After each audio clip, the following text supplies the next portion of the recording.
of here, said the joker to the thief. There's too much confusion. I can't get... Hello and welcome to Chats, a television podcast, Season 11, Part A, VanityChatz, the podcast where everyone is striving for what is worth having, a fun discussion. My name is Magellan, and all these years I've loved and watched them. I wonder, did I always know that the prize I set my life on was not worth winning? Their heart clings so faithfully to a memory because that is all they are capable of. Their soul is shallow. They cannot feel a love as deep as mine, as real as mine. The truth is, they are not worthy. They never were worthy of the lifetime of foolish love I have devoted to them. Goodbye, co-host. Let it end. It's Alan. What's up? Hi, I'm in tears. I miss you. My best friend just told me that I shouldn't just see you as a simp. I should see you as a friend, potentially a romantic friend. And maybe we can make this happen. Maybe this is it, baby. Maybe this is VanityChatz. We're also joined by our dear friend and co-host for all of VanityChatz. Tonight, she is lost, but then she is found. But will she have a happy ending? It's old as your Omens. Hello. How are you doing, Omens? I'm doing good. We are, it's been a busy couple of months since I last saw you. But we are good. We're doing okay. Things are happening. It's hip-hop happening. Great. We're doing... I appreciate your use of the royal we. I am extremely caffeinated is what's happening. Oh, good. Me too. I'm Alan. I'm naturally caffeinated. My blood is my caffeine. So we finished the Amazon miniseries Vanity Fair this week. We watched episode 7, Endings and Beginnings. It was directed by James Strong and written by Gwyneth Hughes. It aired on December 21st, 2018. And Alan, what happened in Endings and Beginnings? Well, Magellan, I'm so glad you asked. And it's worth noting that there are multiple time skips in this episode, and thusly the summary is going to jump around a little bit, but that is how the episode goes, dear listener. So please bear with me. In this episode, Becky is alone and living in greatly reduced circumstances. Dobbin discovers that Amelia plans to remarry, prompting him to finally confess his feelings for her. Spoilers, this doesn't go well at first. The Sedley family has an unexpected encounter on holiday as Becky weasels her way back into their lives. After attempting to seduce Joss, she gets back into Amelia's good graces and eventually convinces Amelia to follow her heart and marry Dobbin. It is then that we have a time skip, and the two of them have grown up. Becky's son has given her an allowance of the fortune of her Rodden's fortune? That's Rodden, right? Rodden Jr. is his name. Rodden Jr. gives Becky a percentage of the Rodden family fortune. Rodden willingly goes to Coventry Island, where he contracts yellow fever and passes away tragically. Becky is left mostly penniless, but of decent means for a while, thanks to that inheritance. Amelia has a kid, and at the end of the series, she laments the fact that her and Dobbin are married and happy, but he loves the daughter more than he loves her. And that's Vanity Fair. And then also Joss and Becky are in the framing device with the author, and then they play all along the Watchtower again.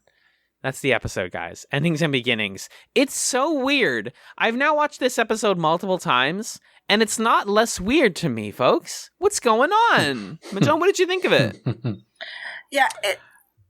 Go ahead, Omens. I do agree. Sorry, I don't mean to interrupt you, but it did get way less weird on second watch. Because in the beginning of the first watch, it was very, very much like, oh, what's going to happen? Oh, dear, none of this makes sense. It was entirely unexpected. But there was a lot of context, actually, to the economic prospects that drive everybody to the decision they ultimately make. And it's less confusing the second time around. I feel like the language was just a bit difficult the first time around, personally. Magellan, what did you think about all of the exchanging of funds and the fortunes rising and falling all about in this episode? So I think we're sort of referencing it, but this is just for, kind of pull back the curtain clarity. This is our second run at doing this discussion. And so I think we're just going to naturally talk about changes in our opinions on this episode, which can be interesting as a discussion topic. For me, my first time watching this episode, I was really dissatisfied with it because I was hoping for there to be some kind of conclusion. And I think when you watch it again and you're not expecting for it to take care of your emotions in any way, and you just sort of view it with the kind of ironic detachment that the story wants you to view it with, it didn't bother me as much. I think there are really important things to talk about with regard to ultimately how it portrays Dobbin and his sort of guiltlessness, and how it just never punishes Becky for anything. But if you can sort of, distance yourself from those frustrations, it's an enjoyable watching experience at the very least. Sorry. I was just about to say I completely agree. I don't really like that Becky doesn't quite get her comeuppance in this adaptation, and I remember not liking it first time around either. But I know that in the novel, Thackeray does give Becky her reduced circumstances are more obvious in the novel than they are really here. And she does get more of a stable and concluded ending in the book. I'm kind of upset that they did her dirty in that regard here, because one of Thackeray's main messages for the book was about, Becky is not bad for striving to be comfortable. And here, they kind of just leave her story very unfinished, and I don't like it. Yeah.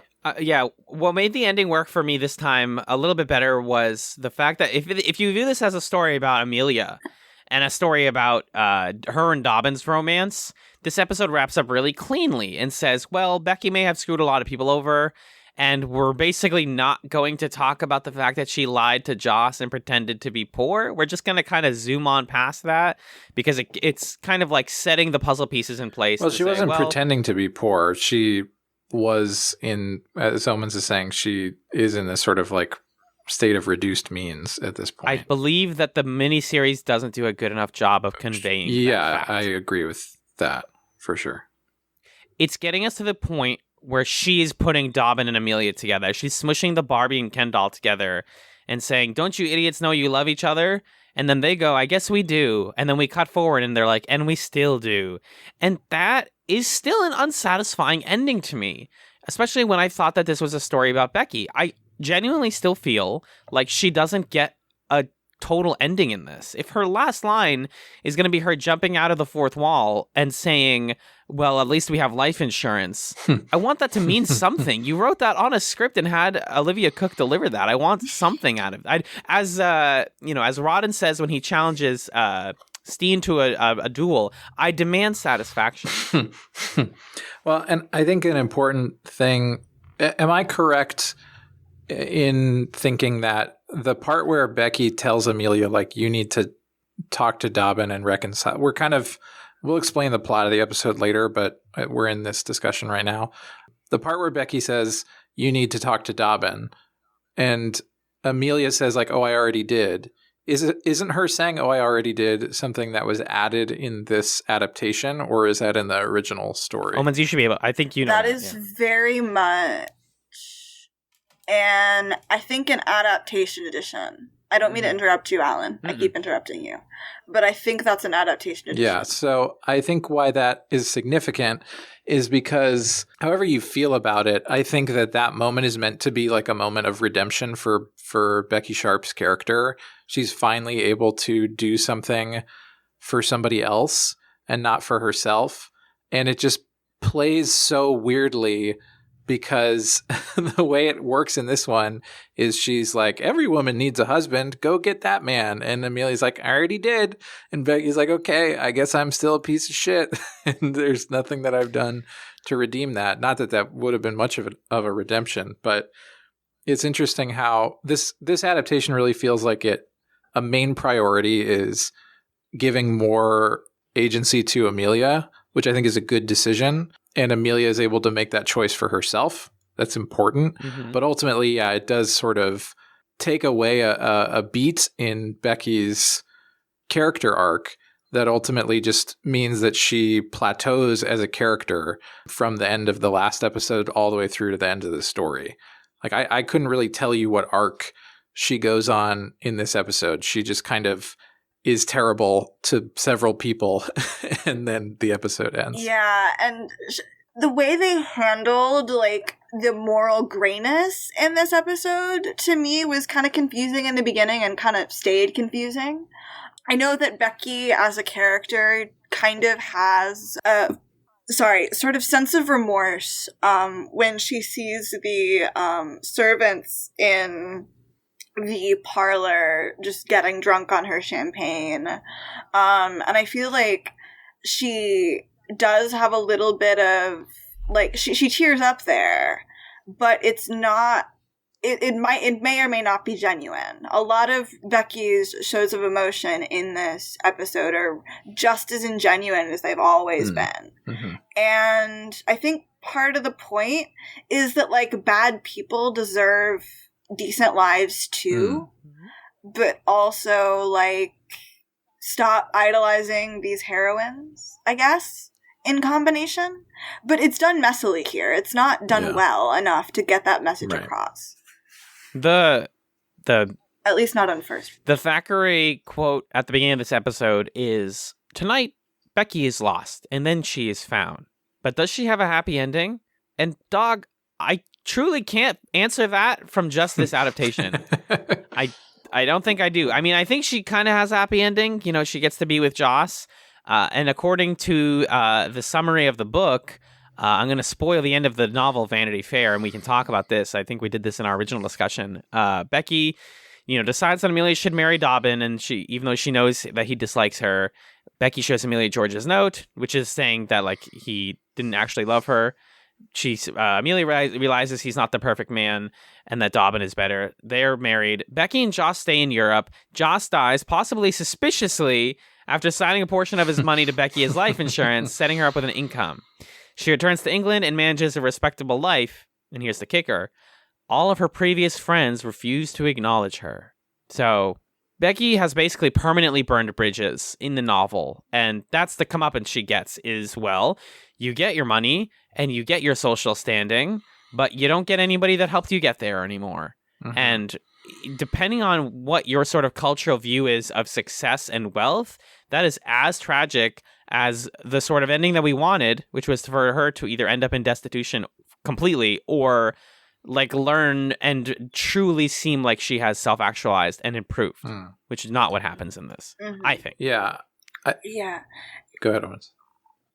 And there is, like, a very sort of a special tragedy to Becky Sharp as a character because of the neutralness of that fate. Becky would have wanted something grand and beautiful, and she is given normalcy. She is cursed with just abject normalcy and no friends for the rest of her life. But also, Thackeray is very, very, very convinced as an author. And you see this again later too, and you also see this as a theme in Pilgrim's Progress, which is what Vanity Fair is based on. That, like, material wealth is necessary. Like, money can't buy happiness, but you also can't have basic happiness unless your human needs are taken care of. Money does buy happiness to a point. And in here, I feel like the neutralness of the ending is less of a curse if you take it that way, but more of a curse if you are thinking about Becky and what she would want from her life and her goals. Yeah, and I think that ambiguity in the novel is, that's a useful ambiguity to sort of have us walk away from the story thinking about, what does it mean? What does it mean to have money? The same kinds of questions that we were asking at the beginning when we were looking at Amelia's life versus Becky's life and the kind of, like, opposite priorities that they had as a result of where they started from. And I think it's it's just kind of underwhelming that Becky's story doesn't really end in a moment of useful ambiguity like that. It ends in this cute moment of the narrator saying, like, wait a minute, you're not supposed to get what you want. Oh, you. Which is kind of like tongue-in-cheek in the same way that all the moments where she's looking into the camera and shrugging and whatever are. But as a story, it's like, what's the substance of that ending? And I think it loses a lot of the substance that both of you are talking about with regard to the way it originally ended in the book. But it injects that kind of ambiguous substance into Amelia's story, I think. Because Amelia has this ending where she's like, I finally got what I wanted, which was to have a great husband. But the problem is he doesn't really... Like, I missed the moment in his life where he loved me unconditionally because now his whole heart belongs to our daughter, which is like maybe a little bit hokey, but that's a sort of ending that I think there's a little bit more to chew on as opposed to Becky's. I think I agree with that. I appreciated that line much more this time. Whole, I missed the chance. It's like, you got the romantic comedy or the romantic movie boyfriend ending, but you came to it late. And it's like, well, I got him, but I didn't get the chase. I didn't get all they got was one scene in the rain in this episode, which is not my favorite scene, but she just literally either neglected to show appreciation for him or pushed him aside as a friend for years. Like, one of the most challenging things when examining this episode is remembering and keeping in your head that we're watching years pass in these people's lives. And that's a problem. That's hard to parse, partly because the makeup in the show and a lot of the costuming simply doesn't change with the times. Like, they just don't look older at all. And, it solidifies more that if you were reading this in a book, that, like, Dobbin has been at this quote-unquote friend zone thing for years. And when you see it like that, then it's like, oh yeah, all of our 20s are gone. We missed all of that. And we're married at whatever. I don't know exactly how old they're supposed to be at the end of this. But we're in middle age and now we just have it. They're supposed to be like 28 at the end of this. Okay. At least in terms of series canon. Mm-hmm. They're like 28. So they missed the courtship and games. They were married at 18. So they missed their entire 20s. Mm-hmm. And I thought that worked really well. I thought that there was some poignance to that, despite the fact that, I don't adore that Dobbin just gets the thing he wants. Right. It feels a little bit sappy in moments here. So, Magellan, you were going to say something? Oh, well, I just think that that's a really important criticism of this story that probably goes all the way back to the original novel and isn't sort of native to this particular adaptation. But Dobbin is a reprehensible character when it comes down to it. Like, he has done some incredibly selfless things. He's supported Amelia and her son when they didn't have other support. He has been a good friend in certain ways, but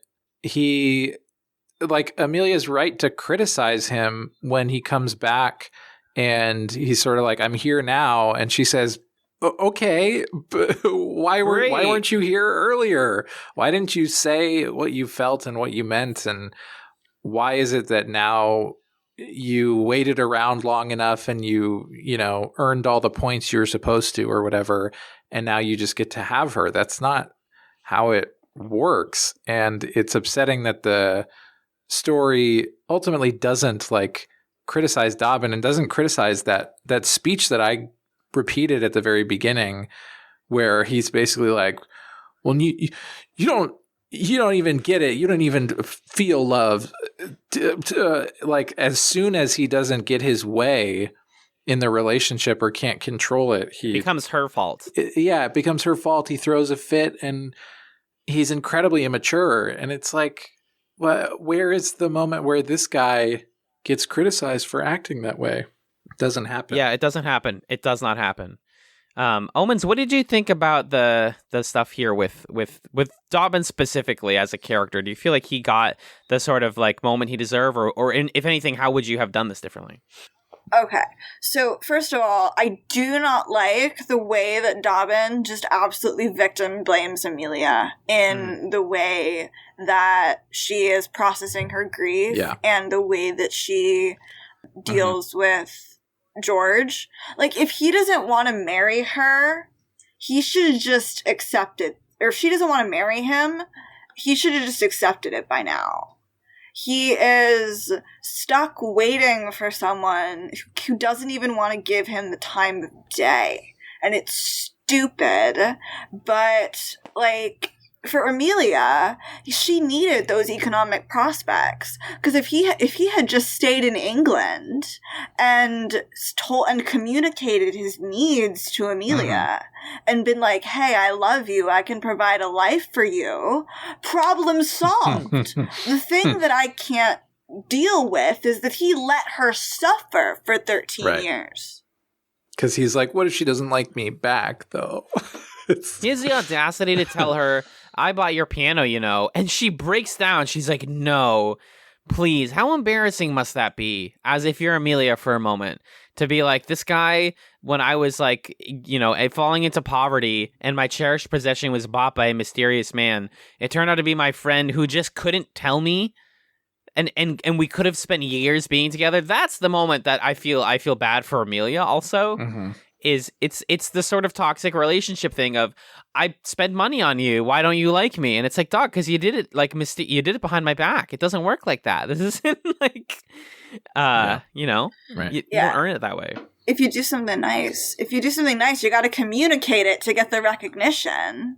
You're not just gonna swoop in and like have her like magically figure out it was you if the man that she's engaged to is an entirely different human. And she like how little Dobbin is on Amelia's radar just constantly baffles me. And I don't even give, because like apparently they've been friends since they were children or whatever, but like she should figure it out by now. I think there's an interesting comparison to me made between Rawdon and Becky, and then Dobbin and Amelia. I think that's obviously what the episode is doing and what the story's doing. But the first act of this episode completely focuses on Rawdon realizing that all that's left for him is Coventry, and Becky realizing that she needs to, the fortunes are not falling in her favor anymore. Because we open essentially what. Oh, sorry, you're going to do it. Go ahead. Yeah. Initially, we have a couple of scenes with Rawdon meeting Butte and talking about his son and how much he wants his son and wants to take care of him and be a father again. Basically, Rawdon is searching for a purpose in this first act. And we contrast that immediately with Becky just screaming at her child. And Rawdon has this great line where he says, "Mother is the name of God for children, and my boy worships a stone." Or he did. He got over it. We both got over it. We're no longer basically saying like, we're no longer at the point where like we have a maternal figure. I no longer have like a spouse who cares about me. We are so far past that. And I need something else to live for, because in a society that tells you to like fall in love with this person and be with them, that didn't work for me. So just cut that whole life option right out of there. And I just want to be a dad, please. But he can't. And he's looking for, or even, you're right in that he's forced to not be a dad due to Becky's actions with Lord Steen. He's forced to give his child up to relatives, and that is like the most difficult decision that he will have to make, like Amelia does. But at least the relatives that he gives Rawdon to are relatives that he knows and likes. At least to an extent. Yes, there's that great. I think it's actually nice that when they. Actually, I think it's Amelia's cousin or whatever, George's sister, who has that child and has that scene where she's like, "You guys should go on vacation," and that brings us to the fake town of Pumpernickel, Germany, or whatever later in Acts 2 and 3. Pumpernickel, Germany is an extremely real town. Really? I looked it up. It said it was fictional. It's pumpernickel bread is from Pumpernickel, Germany. No, are you sure? I did the research. Yes, it was it's an old name for a town for a town in East Germany that was given a different name. Okay, I believe you. Under the Russians. But they go to Pumpernickel later. But before we get there, just a great scene. Or am I wrong? Pumpernickel, no, because they do make a joke about the bread at some point, I think. excellent scene. Speaking of finances and fortunes falling and whatnot, revealing to us that Becky has not been paying her servants at all. And they all are, rising up and saying, well, pay our wages and you won't see us for dust. We're leaving. This isn't your house anymore, Becky, Miss Sharp.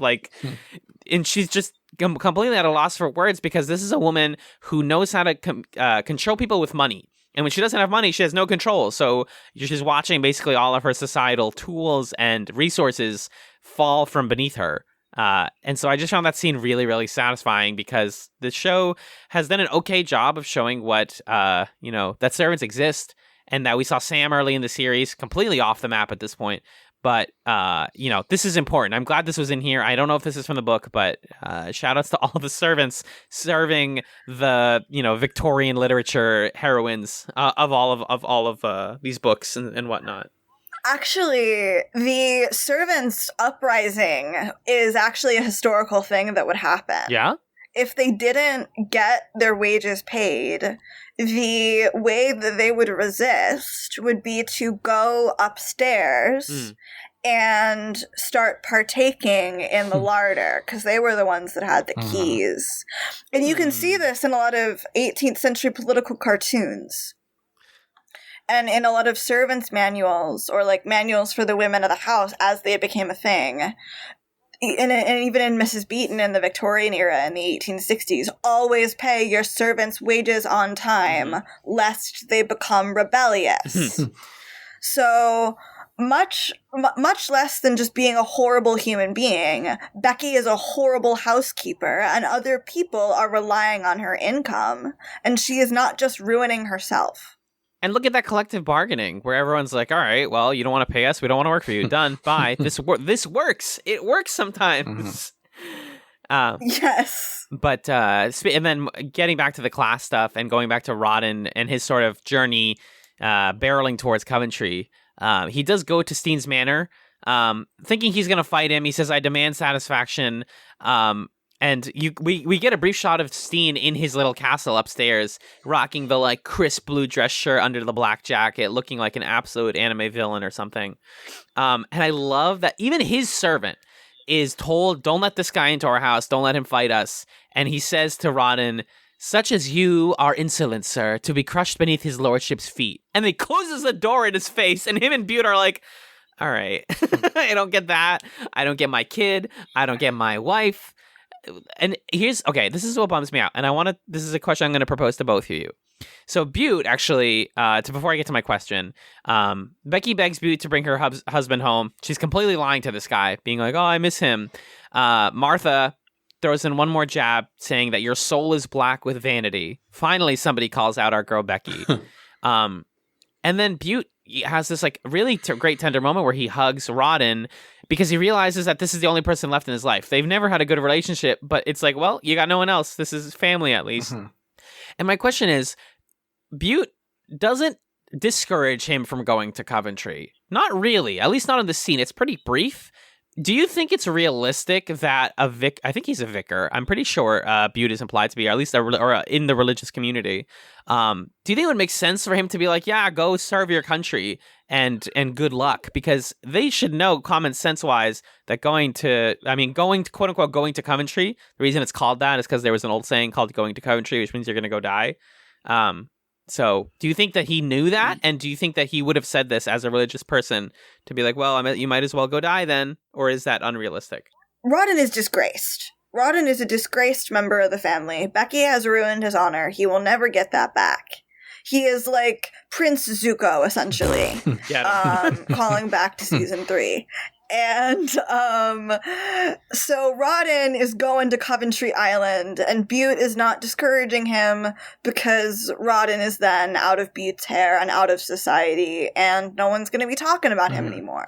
Yeah, I think the thing to really emphasize here is the tragedy of Rodden's character is that he's ultimately he's a victim of his social status to a certain extent, and to the sort of gender politics and wealth politics of it, because he simultaneously has to fulfill this sort of expectation of being a man, which is a gendered thing and also a matter of his family's reputation.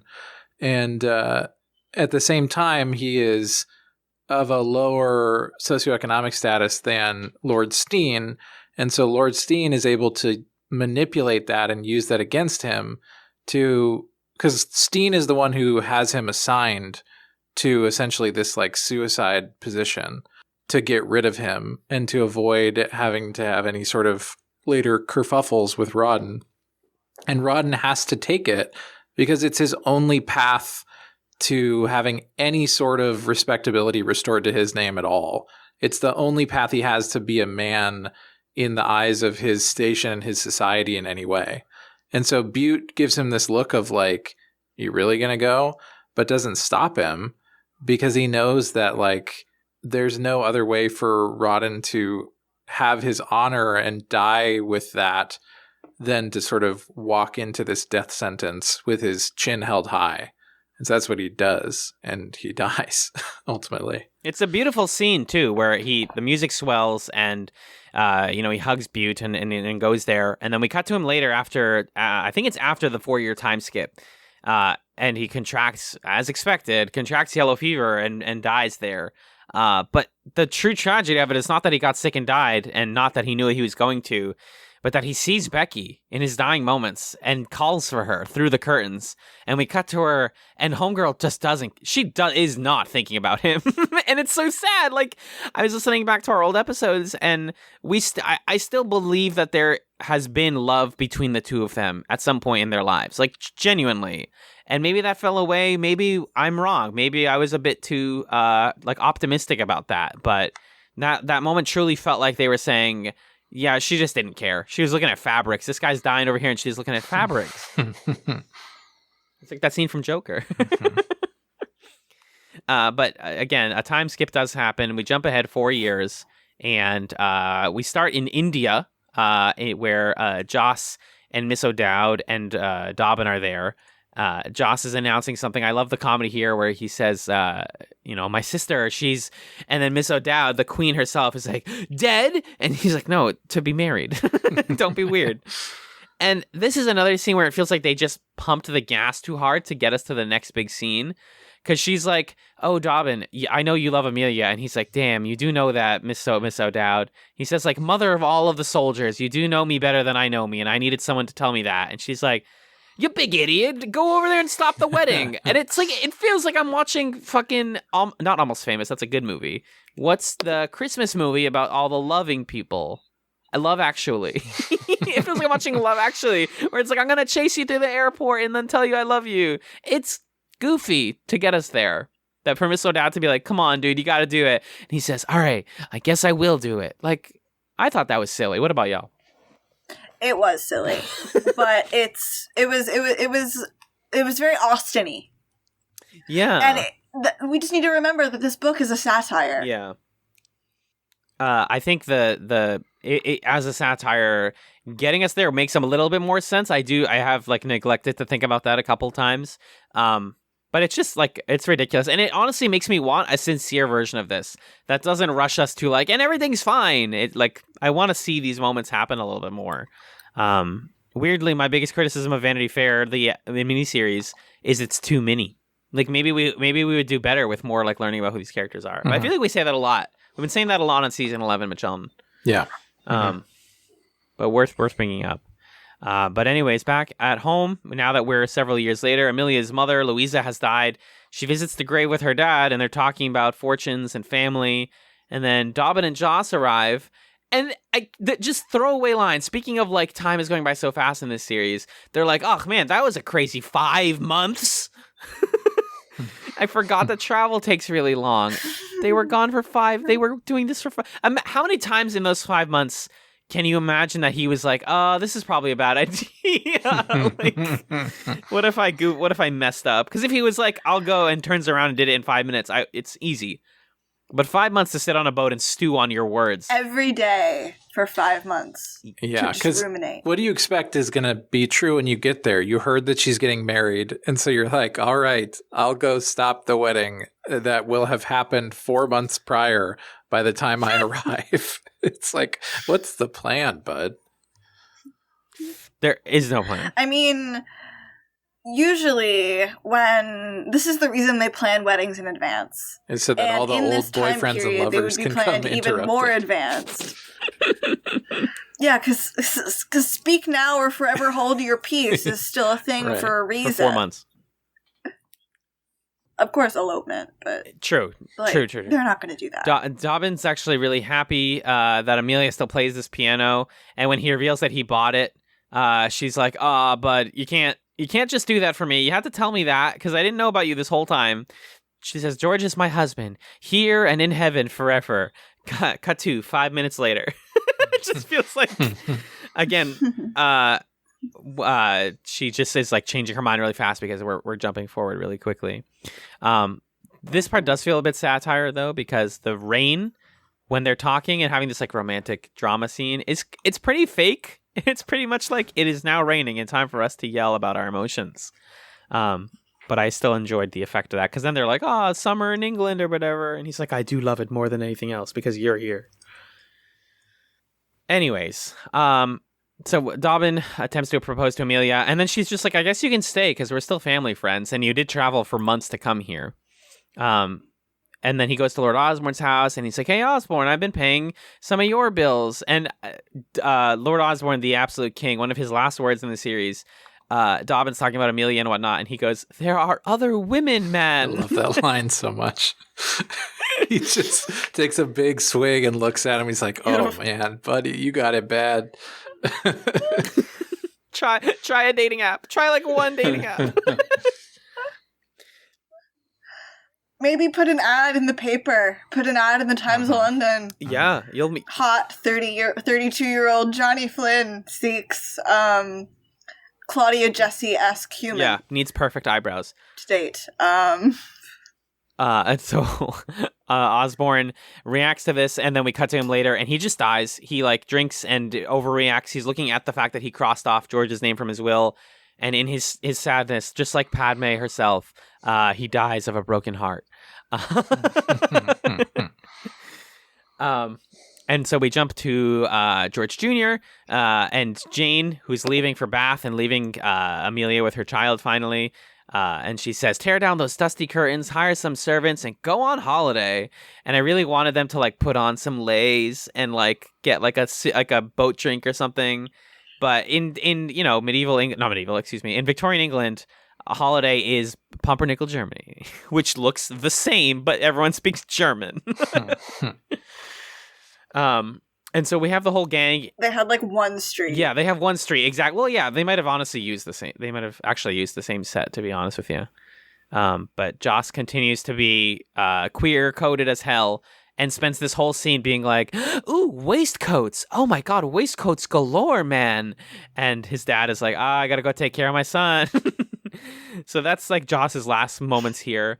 And then Becky does approach Amelia and company, sort of a shadow of her former self. I think this is like a famous image from the book, is Becky approaching Amelia in her like black outfit. And it's the classic, like, there's a good one and a bad one. Did you guys get it? Show's not very subtle, to be honest with you. But George Jr. Do we like Georgie or George Jr. for his name? Georgie's cute. George Jr. Ooh, conflict. I'm going to keep calling him George Jr. for now. But George Jr. pursues his mysterious hooded woman, which is Becky, into a gambling den. Again, not subtle. She's wearing a mask. She's like, oh, Mr. Baby George, hello. You may have one little kiss. And then she drops her accent, and he goes, what happened to your French accent? And she's like, like the mask slips a little bit. And then I think Dobbin like takes him out and is like, promise me you'll never get into gambling. Again, reminding us that people who gamble are evil, in the eyes of this story, at least. But also he, like, you know, they've had dealt with Becky's husband and whatnot. They know that the evils of gambling. Joss stays behind and sees Becky. She does the whole thing with him that we talked about earlier. Magellan, I was surprised you didn't call me what he tells her that he is now, which is the magistrate of Bundlegunge. It was a close second. I like how she's like, ooh, Bundlegunge. She gives us a look into the camera like, did you hear that? Bundlegunge. Bundlegunge. She's got a Bundlegunge, ladies. And she talks about gambling and stuff, and then he goes to her house and not her house, her apartment, and so she is actually not doing well financially here, but she's highlighting that she must have missed him because she keeps an old painting of him or of the guy on the elephant that they had talked about in episode 1, and she's like, "See, it's my most prized possession. I missed you," and he just falls right into it. I feel like Joss is one of the simplest characters in this show. Like he just doesn't get the complexity or the arc that everyone else does, which is a bummer because I liked Joss a lot at the top of the series. But he just doesn't have a lot to do. And he comes back to visit Becky. They talk. He convinces Amelia and everybody to visit her. Dobbin's like, no, she's definitely lying. And then we get to Magellan's favorite line of the episode where... actually, before that, I thought it was very funny when Amelia's like, oh my God, you have a son now? Do you have a lock of his hair? And she's like, the fuck? And she's like, trust me, every mom does need that. It one day. Yeah, we all do. When you clone him in the future, when he's dramatically ripped away from you and you cry for years and years, you're going to want that. You're going to want my advice from one mother to another. Keep that boy's hair in a locket or something. But yeah, then Dobbin is like, yeah, Amelia, you don't know how to love. I know how to love, and you wasted it. You are never worthy of the lifetime of foolish love I devoted to you.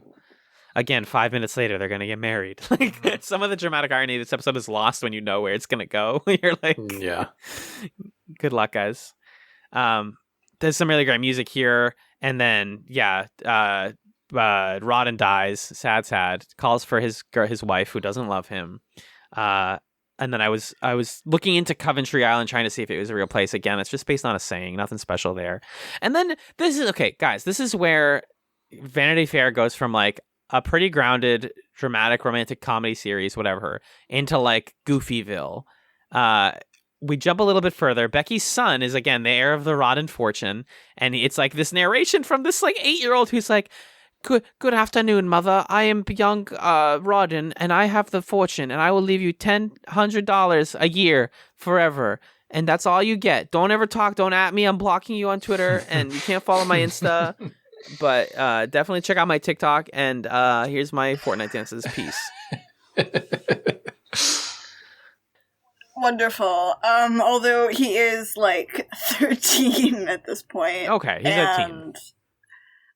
He would have been leaving for school at this point, so he would have been expected to be writing letters that eloquently. Yes, true. No, I'm not doubting that he's an adult. I think it's just more adult in the eyes of this society. It's just more silly that like they turn him into like as if he's a grown ass man right here, and he's like, "Good evening, mother." It's just weird. Yeah, and they treat it like he's a grown-ass man, and that's funny. That's really, really amusing. Yeah, I agree. But I am saying that, like, from a historical perspective, he's like 13. Gotcha. And this is about 2 years before they invent the floss, also. So. Oh, so you can't be Fortnite dancing. But 2 years. Yes. Well, let me crunch the numbers real quick.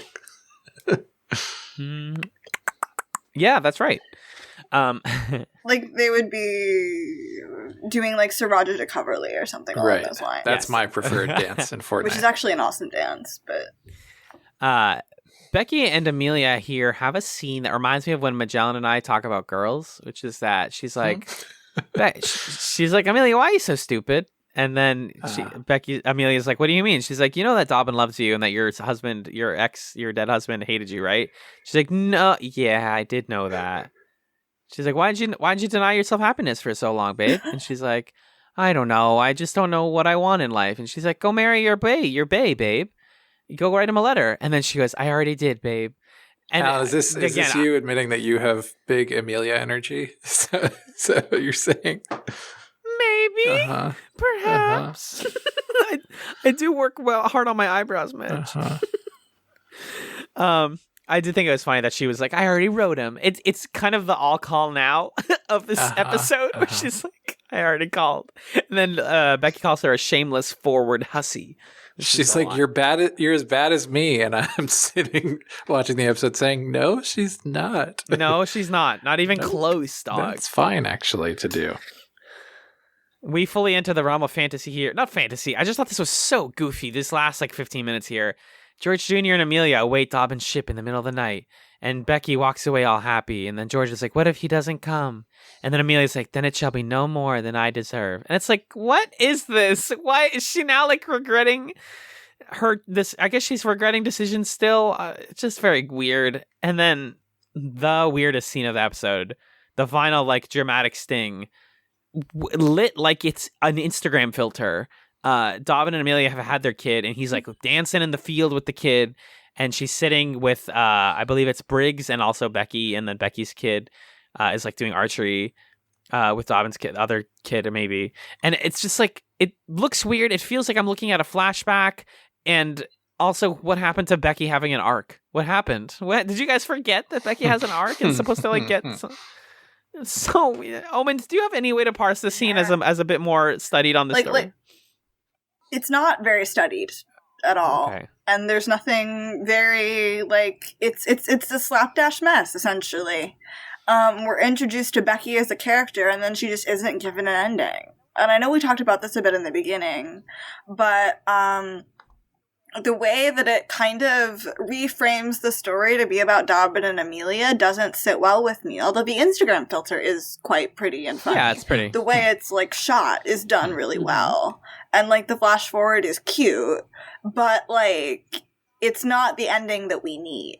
Yeah. It's... I don't even want to get into, like... I don't want to spend the next 15 minutes being like, how would we have ended Vanity Fair? Because we're talking about the show that exists, but definitely more... punishment?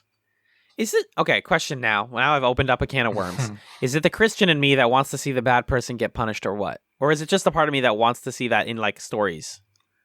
I think that's a story thing, really. And it's not even that I guess I do want to see Becky punished to a certain extent, but I more so just want to walk away from the story having like thought about something interesting, and it's not that interesting or thought-provoking for me for her to walk away unscathed and be like, well, guess I did it. I had some bumps in the road, but my manipulations ultimately were successful. And I walk away from that thinking like, okay, I don't really know what that does for me as a story watcher, you know?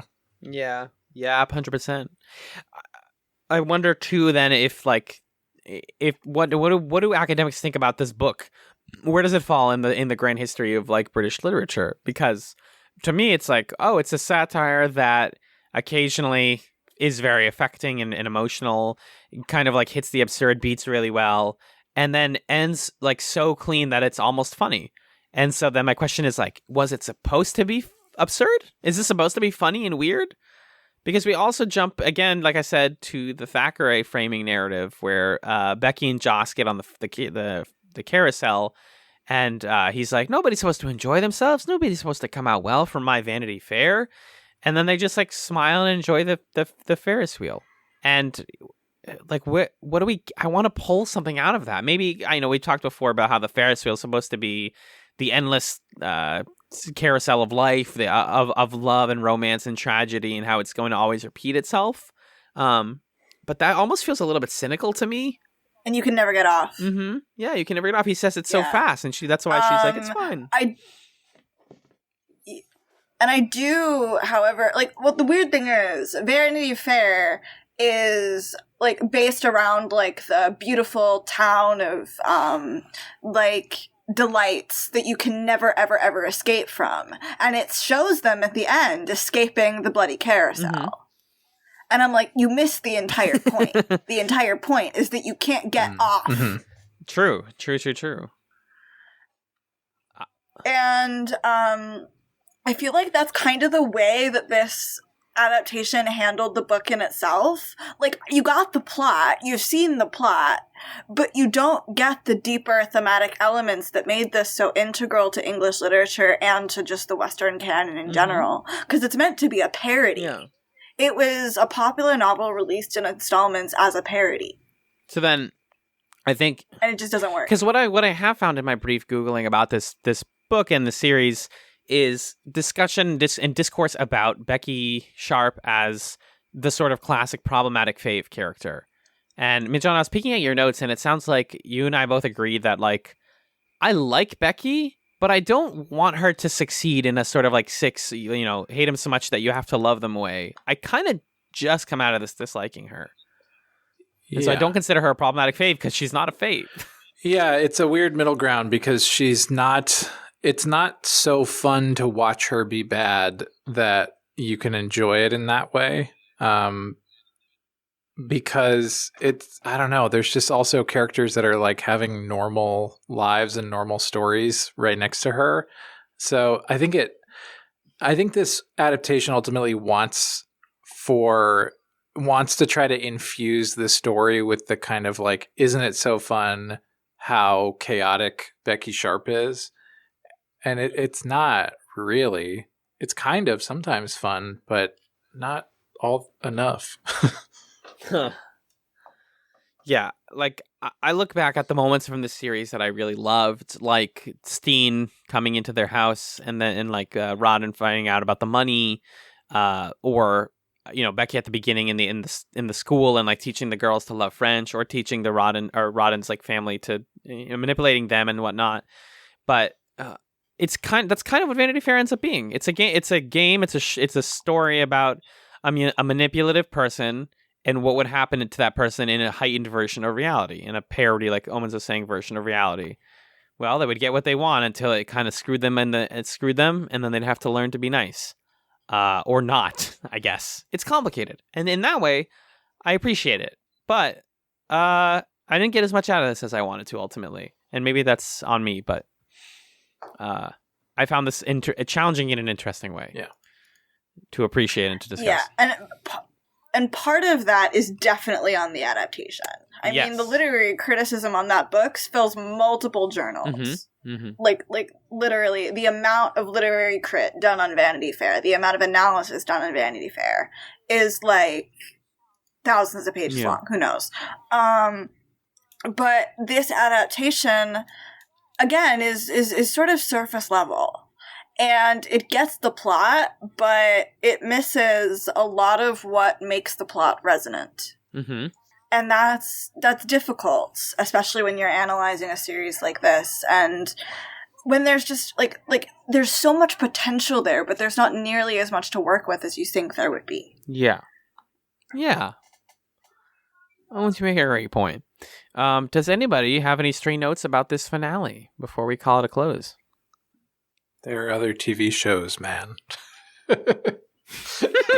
Just kidding. I mean, there are literally. But yes, just kidding. Omens, you got anything? Oh, Omens Costume Corner. Omens Costume Corner.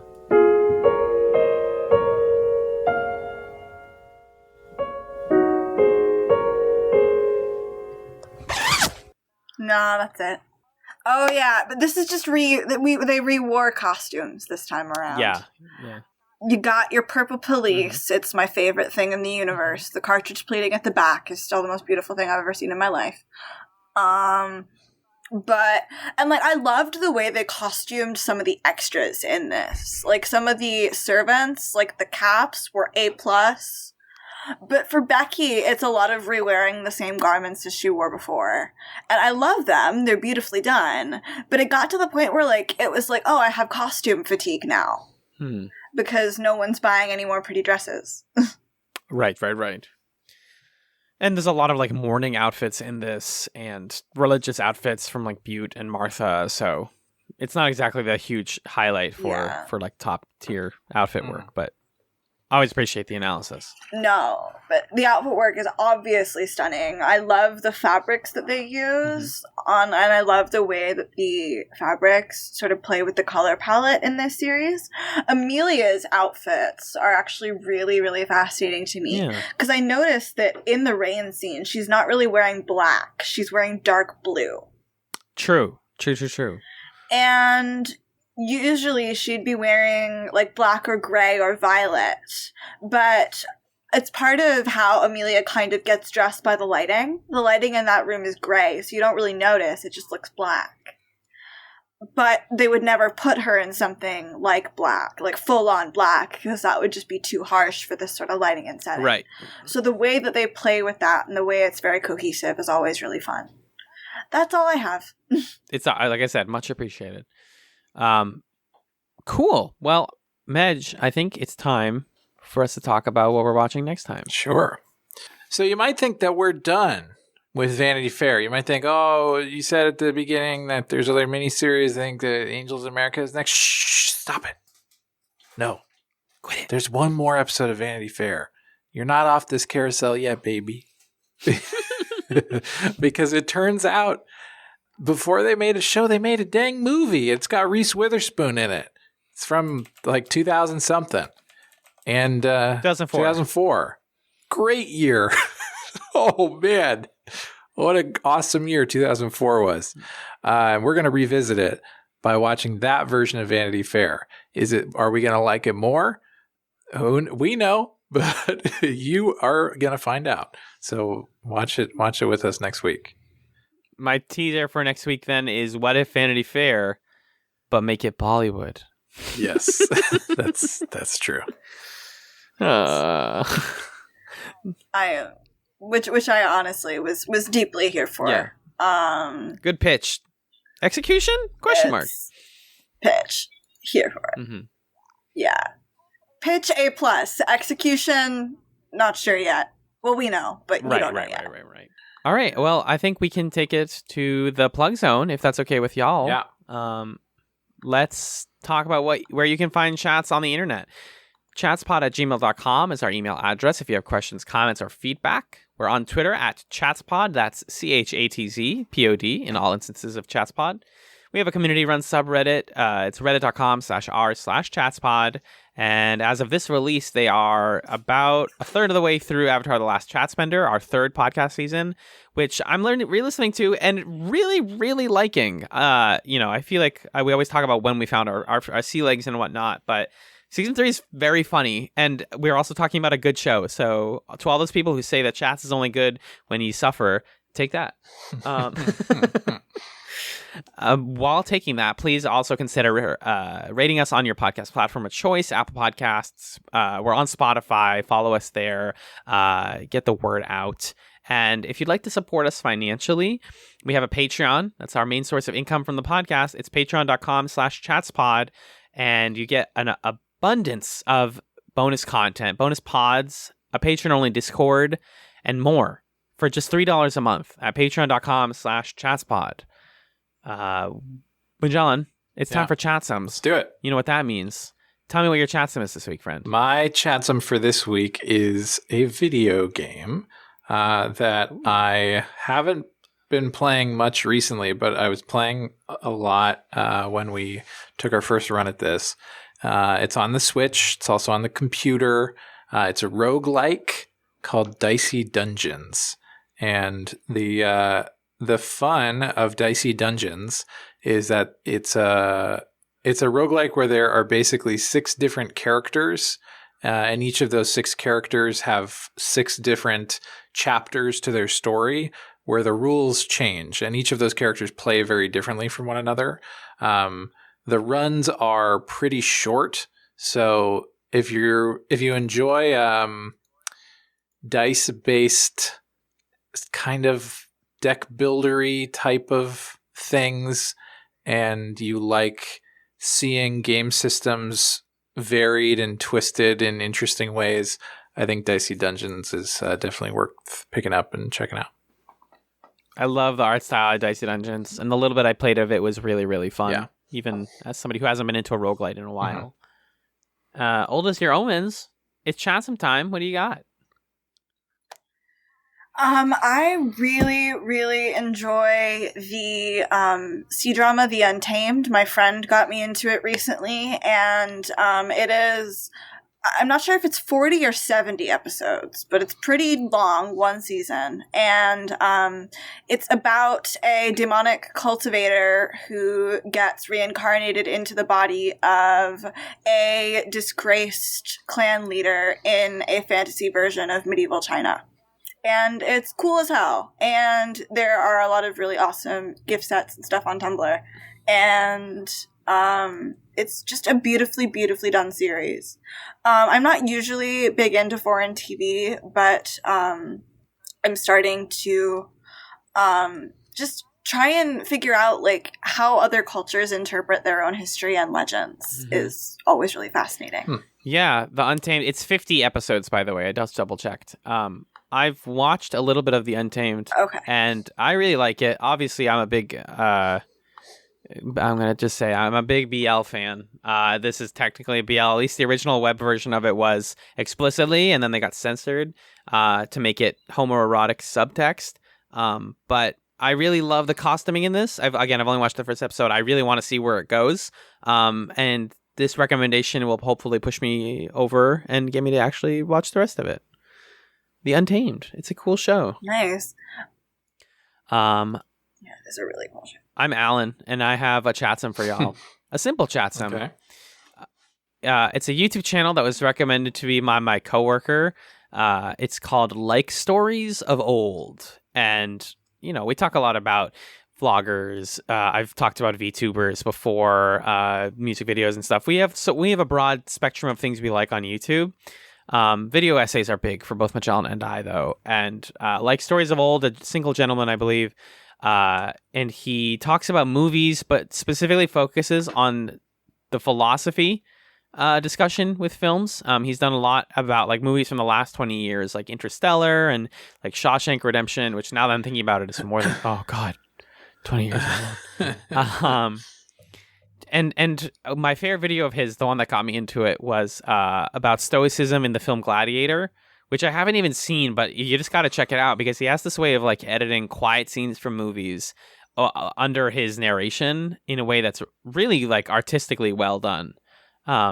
Regardless of what you think about Stoicism as a philosophy, he's got a broad spectrum of stuff. He's still posting pretty regularly on his channel. So if you're looking for something heady and kind of thoughtful, check out Like Stories of Old on YouTube. And hey guys, that's what we got. I want to say thank you, as always, to Omens for joining us for the episode. Do you have anything else that you want to plug for people? No, I do not. You can find me on the Chat's Discord. I'm there all the time. We have fun. I don't really do personal social media that I share publicly. Perfect. Love it. Yeah, there you go. That's a double plug for the Patreon, because then you get the Discord, which is a lot of fun. And Magellan, I want to thank you as well for being the rock to my hard You're place. welcome. I mean that truly and sincerely. And hey guys, thanks for listening to this episode of Vanity Fair. Stay sharp. Bye-bye.